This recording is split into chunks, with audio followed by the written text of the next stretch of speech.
Oh, Hello. oh, hello. Nice to meet Hi. you. Hi. So is it Mick? Is your name Mick? No. My name is Hiroshi. Hiroshi. Yeah. Hiroshi. Okay. I'm from Japan.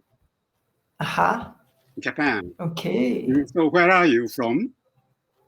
I'm in Peru. Oh, Peru. Yes, I'm from Scotland. From Hang on, Scotland. sorry. Yes.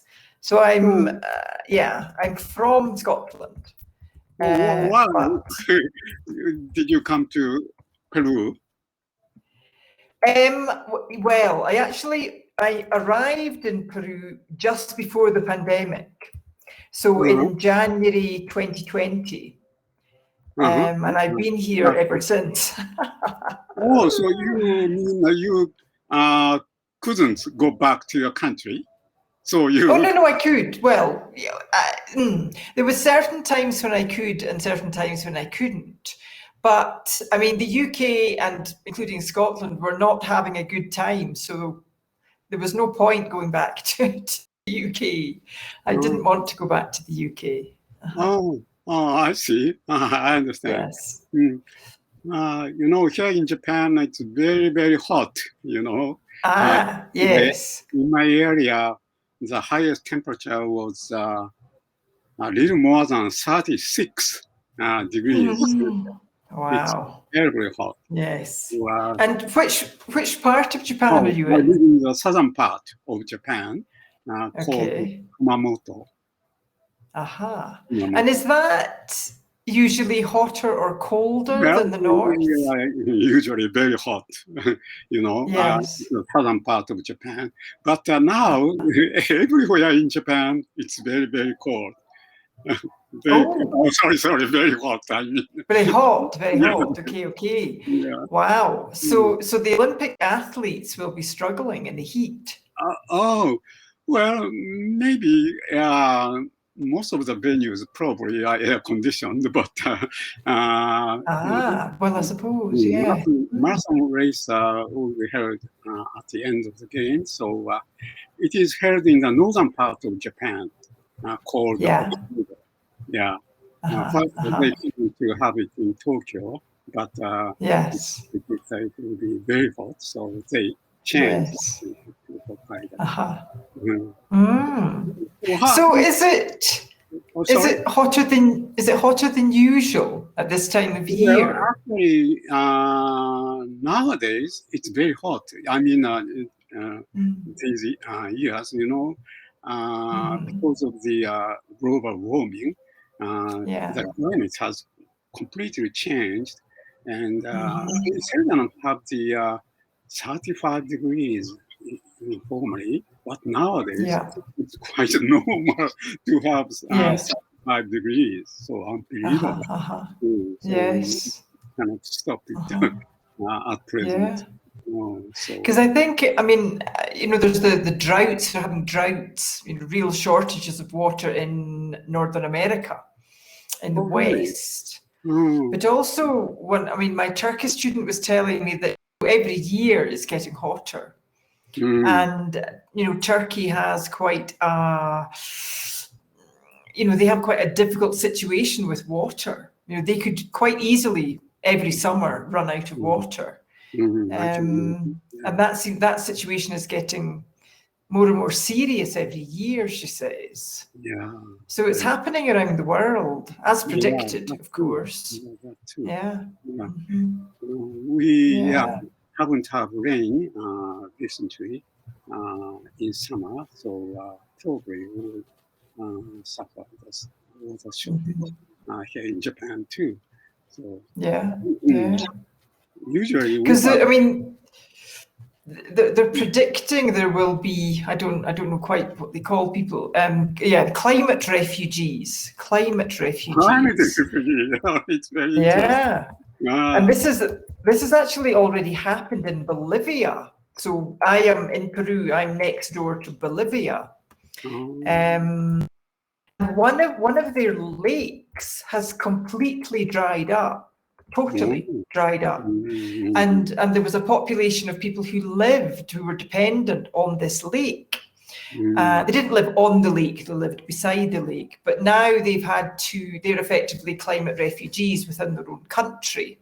They're having to try and find other places to live, other work, because, they can no longer live there. Yeah, quite dramatic. Yeah. So it's already happening. All of these things that are being predicted are already happening. But I first heard the climate refugee first time. Yeah, have you not heard that before? Yes, well, because they're looking at Africa particularly and saying that, in those dry countries, when they are really running out of, have no water, and there'll be more wind, it's getting windier, so the land is being sort of blown away. So the ability to grow vegetables and have animals and so on the land will deteriorate until the land will just be unlivable. We just won't be able to live on it, and therefore those people will have to go somewhere. So yeah, it's going to be also quite difficult. When we have rain, we have quite a lot of time, a lot of rain at the same time. Yes. So extreme, with a dry or it's very difficult to live. Yeah. Because I think when there's extreme dryness for a long time and then there's extreme rain, the rain doesn't have time to sort of sink into the land. It just goes over it if the land is very, very dry. And so you get sort of flooding and things like that as well. I remember that maybe several years ago, some scientists predict that we will have this kind of weather very soon if we can stop the global warming, and came true. So I remember. Yes. I mean that's a reality. We the scientists have been predicting this for a long time. We've been warned about this for many years, decades. And still we continue the way we always have. It's a shame. I don't know how long people are going to live from now on. Okay, so could you tell me something about the areas you live? What it's like? So I live in Cusco. Cusco. Yeah, now Cusco is a UNESCO. Do you know UNESCO? Oh, UNESCO site. Yeah. So, and that's because of the center, what's called the Centro Historical, the historical center, historical. What is famous for? Center of Cusco